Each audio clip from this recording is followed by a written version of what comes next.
Hello students, बच्चों start करते हैं चैप्टर 6 लाइन्स एंड एंगल्स। तो स्टार्टिंग में बच्चों हम स्ट्रिक्टली फोकस रखेंगे एनसीईआरटी पे और उसके बाद कुछ क्वेश्चन देखेंगे जो इम्पोर्टेंट हैं और एनसीईआरटी में नहीं है। तो सबसे पहले बच्चों लाइन्स एंड एंगल्स में थ्योरम 6.1। तो थ्योरम 6.1 क्या है? If two lines intersect each other then vertically opposite angles are equal. तो यहाँ पे देखिए बच्चों, हमने दो लाइन्स ड्रॉ कर ली हैं, ए बी और सी डी, और एंगल शो कर दिया है 1 2 3 4। वास्तव में ये एंगल 1 का पूरा नाम होगा ना, एंगल ए ओ सी। इस तरीके से आपने लाइव क्लास में देखा है, मैंने वहां पे डिटेल में एंगल की नेमिंग आपको बताई है, तो वो हम अभी जिक्र नहीं कर रहे हैं, उसके आगे बढ़ रहे हैं। तो यहाँ पे हमको प्रूफ करना है कि वर्टिकली अपोजिट एंगल इक्वल होंगे। तो सबसे पहले आप क्या लिखोगे? गिवन। तो गिवन में क्या क्या पॉइंट होगा? Line A B and C D, line A B and C D. अगला स्टेप क्या होगा? टू प्रूफ, कि प्रूफ क्या करना है हमें। तो दो बातें प्रूफ करनी है।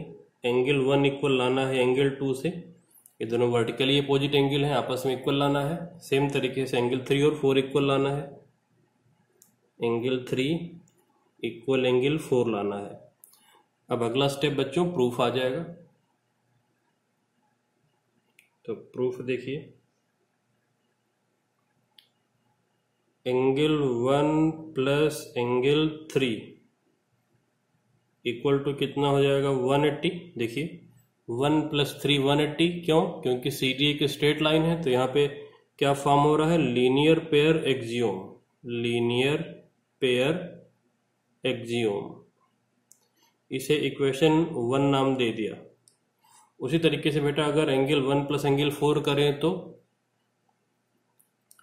एंगल 1 प्लस एंगल 4 अगर करें तो ये भी कितना होगा? 180। अगेन रीजन में हमने क्या मेंशन किया? लीनियर पेयर एक्सियोम, और ये है इक्वेशन नंबर 2। अब क्या करो आप बेटा कि इक्वेशन 1 और 2 को देखो। इक्वेशन 1 और 2 से अगर आप देखो तो ये 1 प्लस 3 और ये 1 प्लस 4, ये दोनों आपस में इक्वल है। 1 प्लस 4 और 1 प्लस 3 देखो दोनों आपस में क्या है? इक्वल है। दोनों ही कितना है? 180 है। तो फ्रॉम इक्वेशन 1 एंड 2 दोनों को इक्वेट कर दो। फ्रॉम इक्वेशन 1 एंड 2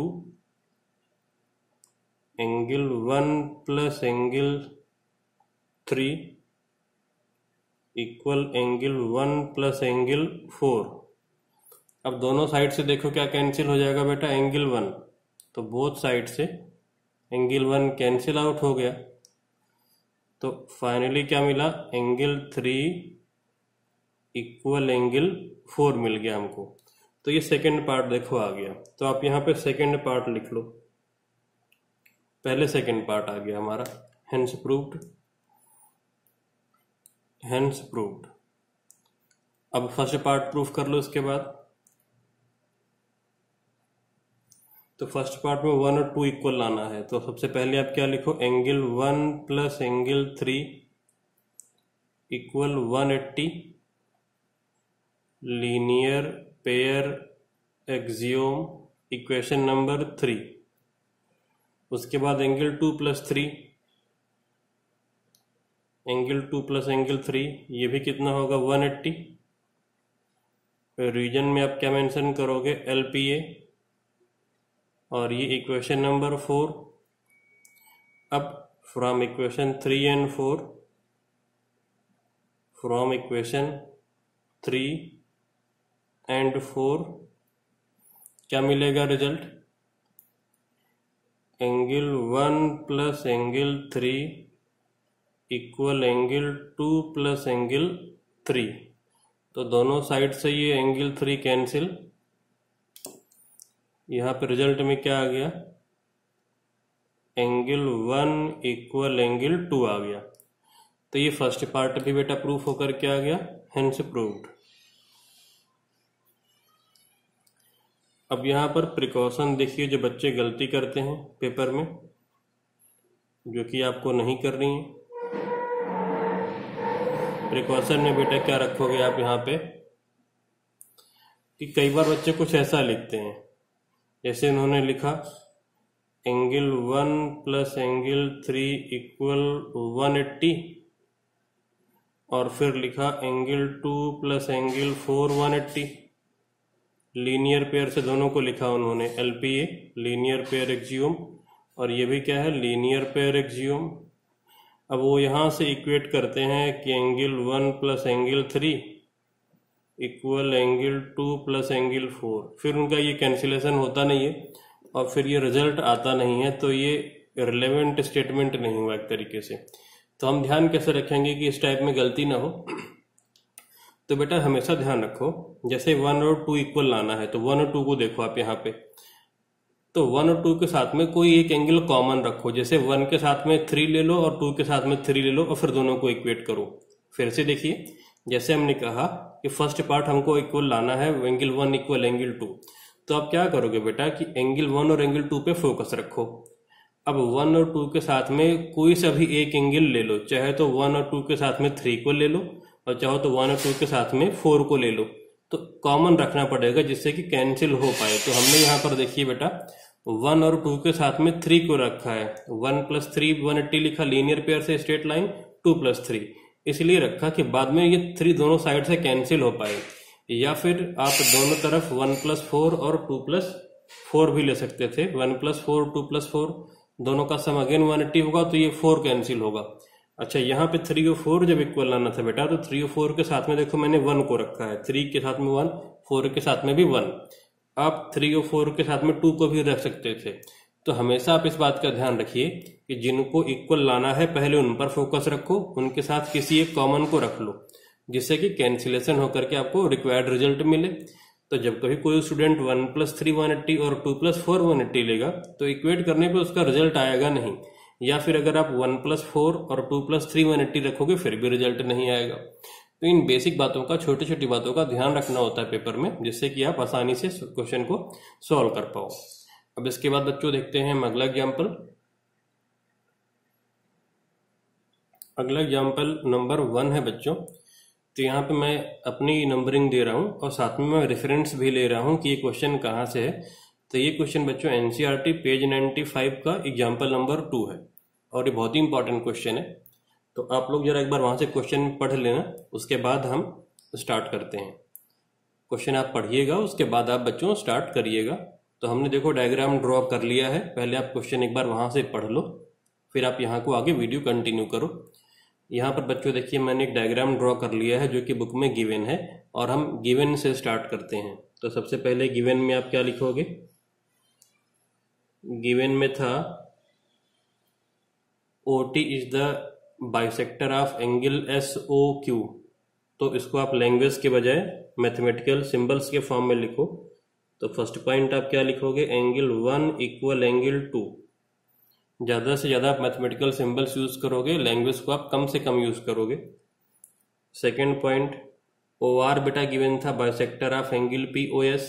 तो इसका मतलब आप क्या लिखोगे? आप लिखोगे एंगल 3 इक्वल एंगल 4।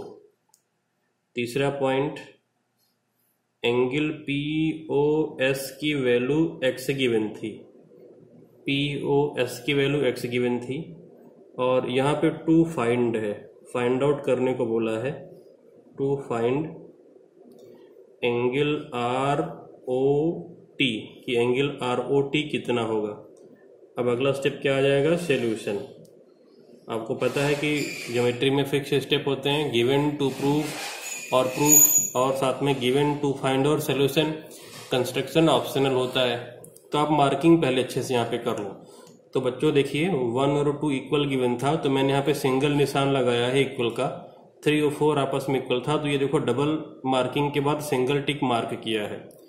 पूरा एंगल POS बच्चों x था, देखो ये POS x है, तो 3 4 आपस में इक्वल हैं, तो आधे आधे हो जाएंगे। तो आप मार्किंग कर लो x/2 x/2।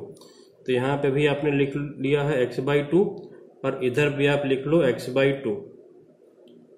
सेम तरीके से 1 और 2 भी आपस में इक्वल हैं, तो ये पूरा एंगल आप y ले लो, SOQ को पूरा y ले लो, तो ये आधा आधा हो जाएगा, ये y/2 और ये कितना हो जाएगा y/2। इस तरीके से हमने यहाँ पे मार्किंग कर ली y/2 और y/2।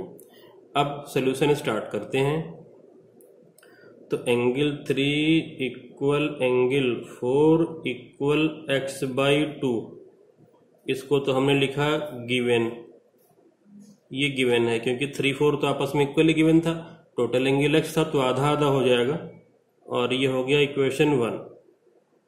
एंगल 1 इक्वल एंगल 2, ये तो गिवन था, गिवन, और इसको हमने अपनी तरफ से एज्यूम कर लिया है y/2 से। लिखने का ये तरीका है बेटा, ध्यान रखो। इक्वल टू y/2 से हमने इनको कितना एज्यूम कर लिया है, y/2 एज्यूम कर लिया है। आप इस तरीके से लिख सकते हो angle 1 equal angle 2 equal y/2 से, इम्प्लाइज दैट का ये सिंबल बना के, इम्प्लाइज दैट। अब आप क्या करो बेटा, लीनियर पेयर एक्सियोम यूज करो।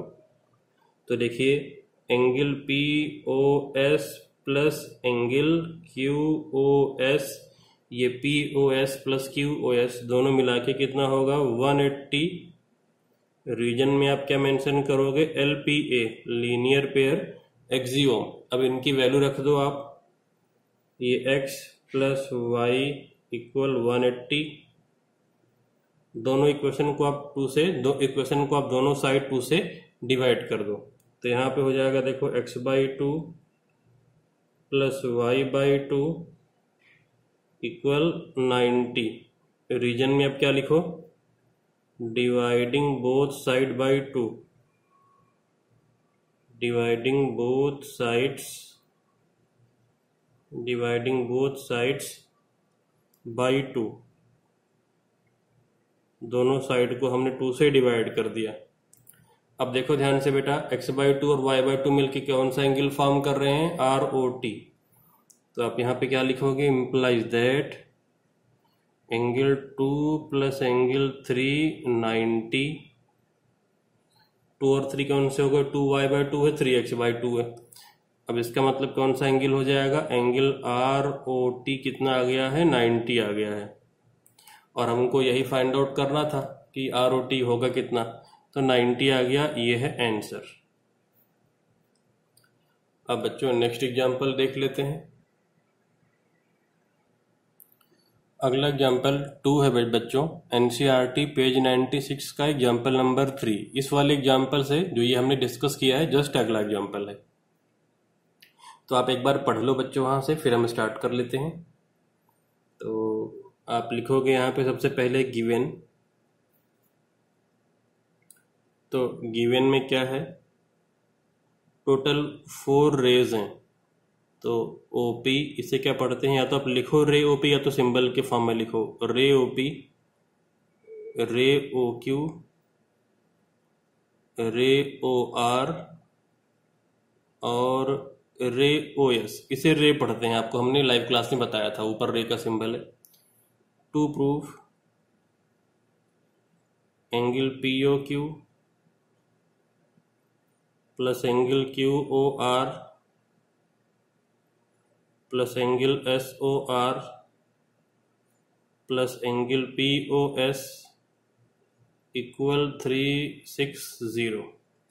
इन चारों एंगल का सम 360 लाना है। कौन कौन सा, POQ, ये QOR, ये SOR और POS, इन सब का सम बच्चों लाना है 360।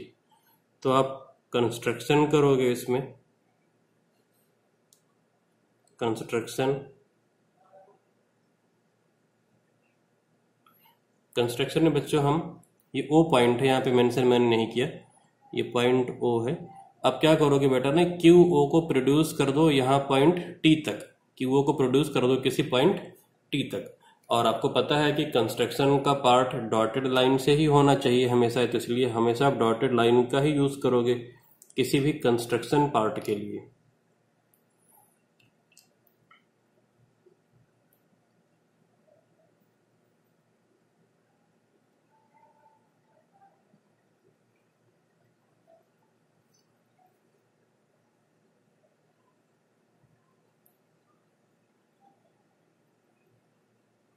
तो हमने यहाँ पे बच्चों इसे T तक प्रोड्यूस कर दिया है। देखिए अब क्या करो कि आपकी एंगल की नेमिंग कर लो यहाँ पे, बस जस्ट आसानी हो जाए इसलिए।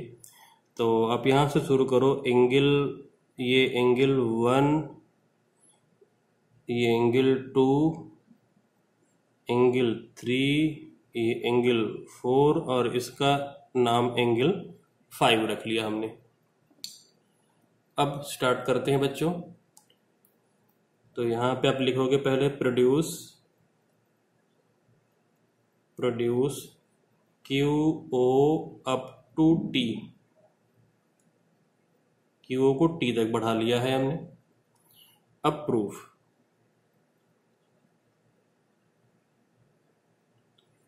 एंगल 1 प्लस एंगल 2 180, क्योंकि ये QOT एक स्ट्रेट लाइन है तो रीजन में लिखा है LPA और इसे लिखा इक्वेशन नंबर 1।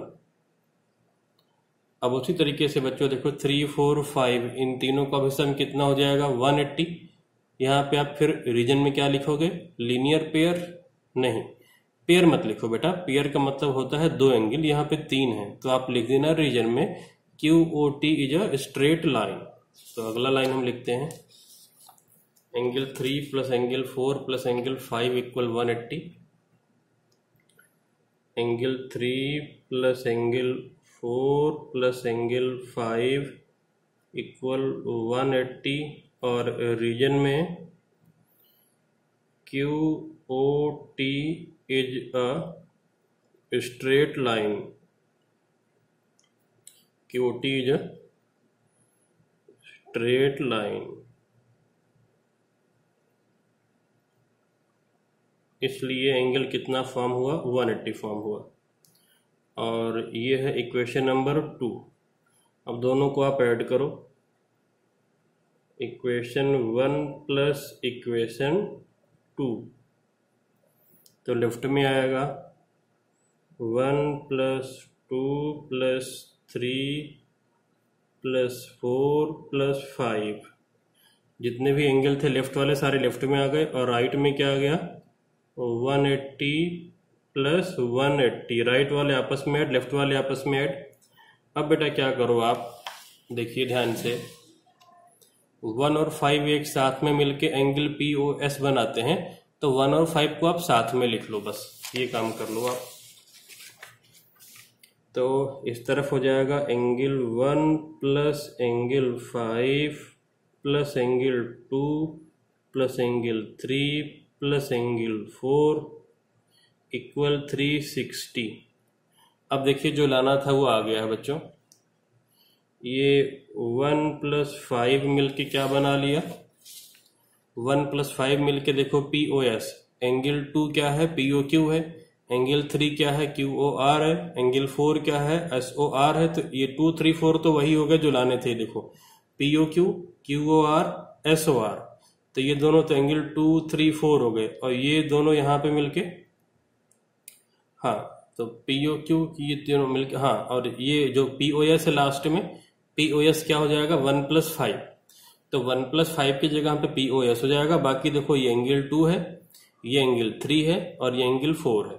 तो आप अगली लाइन में लिखेंगे, यहाँ पे देखो ये 1 प्लस 5 क्या बना ले रहा है, 1 प्लस 5 फॉर्म कर रहा है एंगल POS और 2 क्या है POQ, ये है QOR, ये है SOR। तो यहाँ पे आप छोटा सा लिख दो, जो ये फॉर्म कर रहा है ये फॉर्म कर रहा है एंगल POS और अगली लाइन में आप रिक्वायर्ड रिजल्ट लिखेंगे, angle POQ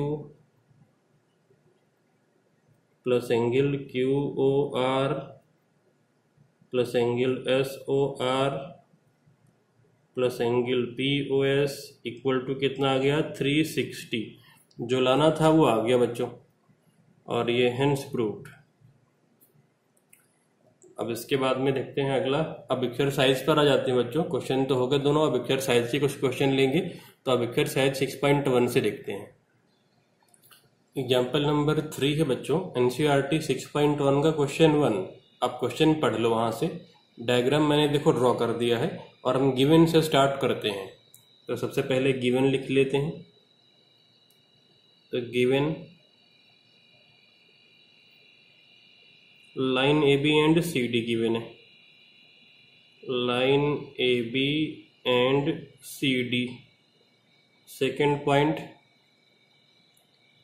angle AOC plus angle BOE, ये 70 गिवन है। और तीसरा पॉइंट, एंगल BOD 40 गिवन है। तो मैंने 40 मेंशन भी कर लिया है। अब इसी में टू फाइंड आउट क्या करना है, तो टू फाइंड को शॉर्ट में मैं TF लिख रहा हूं। पहला point, angle BOE find out करना है, BOE। दूसरा, reflex COE angle, reflex angle COE। तो अब अगला स्टेप आ जाएगा बच्चों सॉल्यूशन। तो देखिए BOE कैसे फाइंड आउट करेंगे, BOE।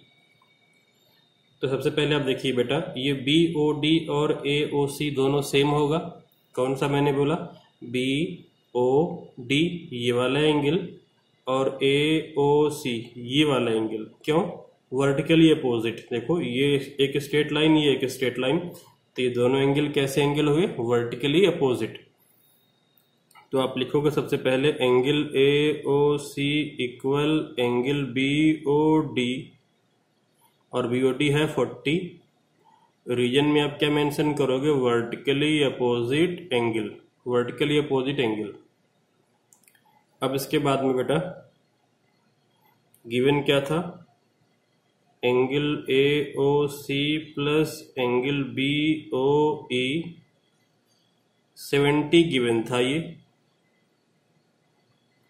AOC की वैल्यू आप कितनी निकाल चुके हो, देखो 40। AOC की वैल्यू कितनी आ चुकी है, 40। तो रख दो यहाँ पे 40 plus angle BOE equal 70। Reason में आप क्या लिखोगे, एंगल AOC इक्वल 40 डिग्री आप निकाल चुके हो, फाइंड आउट कर चुके हो। तो एंगल BOE कितना आ गया, अब 30 डिग्री। 40 उस तरफ जाके क्या हो जाएगा, माइनस। तो एक तो ये आंसर आ गया, और यह था हमारा पहला पार्ट। अब दूसरे के लिए देखो बच्चों, इसमें हमको फाइंड आउट करना है COE। तो ध्यान से देखिए बेटा, AOC और BOE ये दोनों मिलाकर के तो 70 हैं, लेकिन ये टोटल एंगल कितना है, 180। तो अगर इस 180 से हम माइनस कर दें इन दोनों को, तो ऑटोमेटिक ये COE हमको मिल जाएगा। तो लिखते हैं अब हम angle AOC plus angle BOE plus angle COE equal 180। Reason linear pair, axiom नहीं। अगेन देखो यहाँ पर 3 एंगल है, तो आप पेयर मत लिखो, आप लिखो कि AB is a straight line. तो रीजन में आप क्या लिखो, AB is a straight line, AB is a straight line. AOC plus BOE की वैल्यू आपको ऑलरेडी पता है कितनी, 70। देखो AOC प्लस BOE ऑलरेडी 70 हमको गिवन है, तो इनकी वैल्यू 70 रखो। अब 70 प्लस COE इक्वल 180, और रीजन में मेंशन कर दो angle AOC plus angle BOE equal 70। ये गिवन था, ये आप यहाँ पे मेंशन कर दो। अब एंगल COE कितना हो जाएगा, COE 180 माइनस 70, एंगल COE आ गया 110। तो रिफ्लेक्स एंगल COE कितना हो जाएगा, रिफ्लेक्स एंगल COE 360 माइनस 110, ये आ जाएगा बच्चों कितना, 250। तो ये आंसर हो गया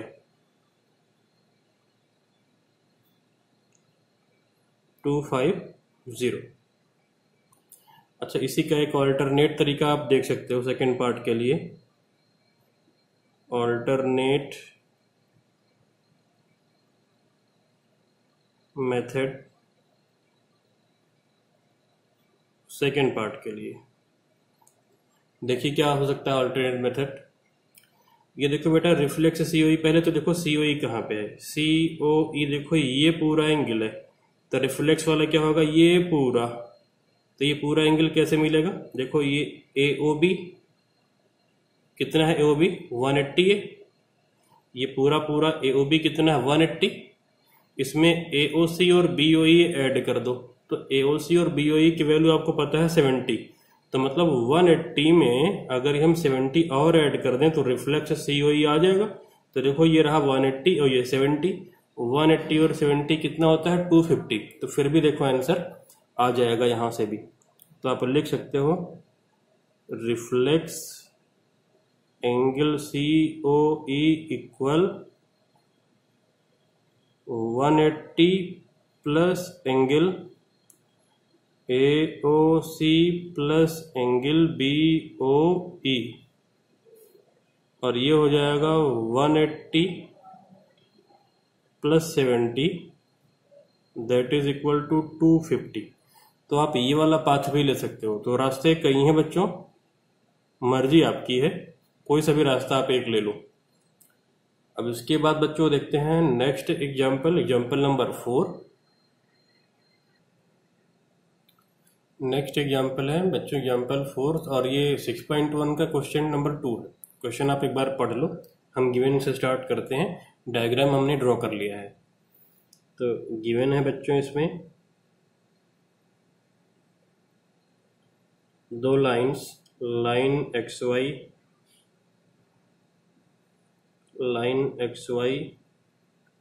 एंड MN, दो लाइन गिवन है।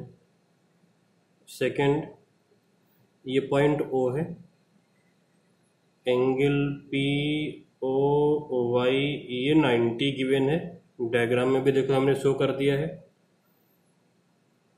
इसके अलावा बेटा A/B गिवन है 2/3, ये वाला एंगल A, ये एंगल B और ये एंगल C है, XON है एंगल C। A/B हमको 2/3 गिवन है। टू फाइंड, हमको C फाइंड आउट करना है बेटा कि कितना होगा। अब देखते हैं सॉल्यूशन। अब ये तो क्लियर है कि ये OP परपेंडिकुलर है XY पे, तो आप एज्यूम करो यहाँ पे let A equal 2x and B equal 3x, जैसे हम क्लास 8th में करते थे लीनियर इक्वेशन में, दोनों का रेशियो 2/3 है, तो A को 2x और B को 3x एज्यूम कर लिया। अब देखो बच्चों एंगल POX कितना होगा 90, क्यों, क्योंकि OP परपेंडिकुलर है किस पे, XY पे, क्योंकि OP XY पे क्या है बच्चों परपेंडिकुलर है, देखिए ये परपेंडिकुलर है। अब POX कितना हो जाएगा, A प्लस B है, POX की वैल्यू देखो, POX A प्लस B है इक्वल टू 90, A और B की वैल्यू रखो तो यहाँ पे, अब तो A है 2x और B है 3x, दोनों की वैल्यू हो गई है 90, तो ये हो जाएगा 5x इक्वल टू 90, तो x आ जाएगा 90/5, 18 आ जाएगा x कितना आ जाएगा 18, 90 डिवाइड हो जाएगा 5 से, तो x 18 आ जाएगा। तो यहाँ पे आपको देखो A और B सब कुछ मिल जाएगा, लेकिन A फाइंड आउट करना नहीं है हमें तो C फाइंड आउट करना है। तो अगर आप ध्यान से देखो MN एक स्ट्रेट लाइन है, तो इस स्ट्रेट लाइन में से 180 में से ये B को माइनस कर दें तो C आ जाएगा। तो B कितना है 3x, तो 18 इंटू 3, B हो जाएगा 54, तो B हो जाएगा 54, तो B इक्वल टू हो जाएगा 3x that is 3 into 18 implies that b हो गया हमारा 54, b हो गया 54। अब देखिए बच्चों, b प्लस सी कितना है 180, b प्लस सी 180 है, कैसे? लीनियर पेयर से, लीनियर पेयर एक्सियोम। b की वैल्यू रखो यहाँ पे 54 प्लस सी इक्वल 180, तो ये जाके माइनस हो जाएगा 180 माइनस 54, तो 54 माइनस कर दें तो c आ जाएगा 126 डिग्री। तो c की वैल्यू आ गई बच्चों 126। तो इस तरीके से ये क्वेश्चन आसानी से सॉल्व हो गया और ये आंसर आ गया है 126। अब बच्चों इसके बाद अगले क्वेश्चन, हम इसके बाद के क्वेश्चन देखेंगे अगली क्लास में। आज की क्लास में बस इतना ही रखते हैं और इस तरीके से एनसीईआरटी का ये सेकंड क्वेश्चन तक हमारा कंप्लीट हो चुका है।